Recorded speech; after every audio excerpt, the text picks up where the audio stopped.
As we all know, climbing the corporate ladder is played out. This is Kai LaVale. Don't forget to like, comment, subscribe, hit the notification bell. But Target just has too many problems. They need to liquidate like Kmart did. The only way Target should pretty much come up is if they buy Starbucks. Target and Starbucks should be together because they both have so many issues with both companies. Let's go ahead and roll the clip, Minnesota style. Like, no one felt safe. Heading into the weekend, many Target employees were worried that come Tuesday morning, their lives could be changed forever. Everyone was just very stressed out, not knowing what their future was. We are concealing the... Yeah, and these idiots are probably the same ones that went out and bought $80,000, $100,000 pickup trucks, new houses, new mortgages, shit that they knew they couldn't pay for if they lost that unreliable job. The identity of one Target employee who kept their job but fears termination.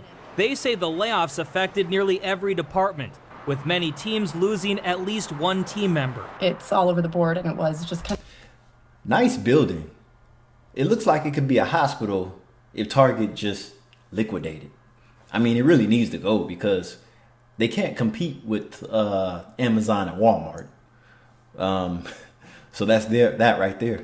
Kind of like 1 in 6 people, if you were to like go at a team, like it seemed like that was kind of the ratio. It's an immensely traumatic event. Ben Foster with Foresight Coaching says for many employees, a sudden layoff can be just as devastating as the loss of a loved one. Whoa. Well, yeah, especially if you made the place your whole life. Yeah. But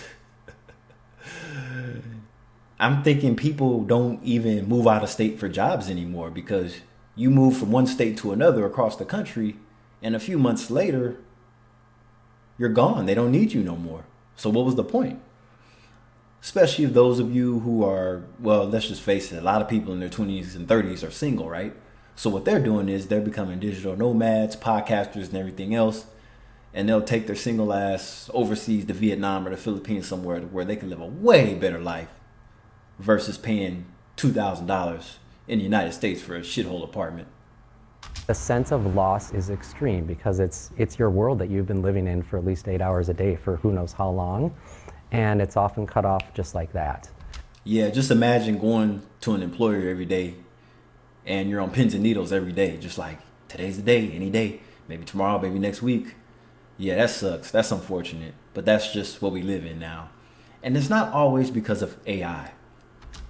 And so there is an extreme sense of loss that is present with this that not a lot of people recognize. The Minnesota Department of Employment and Economic Development says the layoffs include several top-level executives and department directors.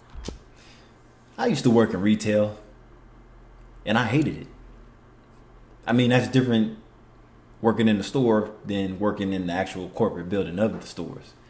But still, none of these jobs are unionized. There's a lot of bootlickers. It's just a toxic work environment, period. To be in corporate America is not the place to be, but somebody has to do it. But just never make these positions your whole life. Who work in a wide range of departments, including accounting, legal, marketing, communications, supply chain, engineering, and many others. Foster says his office is already receiving calls from Target employees who are looking for their next job. We've received a couple sort of, what do you have on the horizon? What are you seeing out there? He says it's a good idea to get the job search started early, but he's also encouraging affected employees to take some time to acknowledge their loss and grief and to lean on family and friends for support. It's devastating, and you don't really know what the next thing is, and it comes at you quick. This is the largest layoff event at Target since 2015, when 1,700 employees lost their job and 1,400 open positions went unfilled. So fewer layoffs this time around, but a lot of employees say they are worried about the job market right now, with Amazon also announcing plans to lay off thousands of employees. Yeah, heart goes out to every... Yeah, it's layoff season. It's messed up because the holidays are coming up and there's going to be a lot of people going home to see their family just to tell everybody that they lost their job. Wow, that sucks. Anyway, you guys, retail sucks. We all know that. This is Kai LaVale. Catch you in the next video. Goodbye.